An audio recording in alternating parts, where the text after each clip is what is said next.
Wala kita sa New York mga kapamilya. Sa Pilipinas pa lang ini, sa Libis, Quezon City.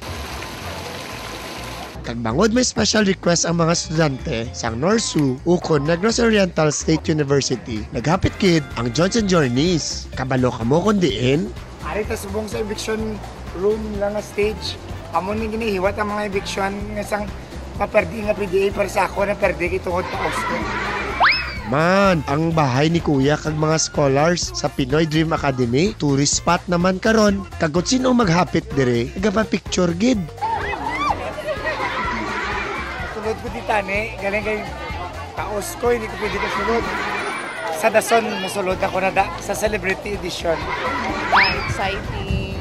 Minsan, nakakapagod minsan. So much enjoy kay ara mga friends din mo. Masaya magbiyahe kasi iba-ibang lugar na pupuntahan mo. This is another experience sa biyahe. City kag metro trips naman. Kag sa tunga sang kasakuon, sa lifestyle dire, kung abi naton sa bukid lang ang may tourist attraction. I'm having fun because that's the best of biyahe. It's having fun while learning. 7,000. 7,107 reasons to travel and one choice to make it special, the Johnson Journeys Travel. And then your last tagline? Tourists will never forget, prices you'll never regret. Ako si Rusty Ramos, ang padayon yung upod sa pag...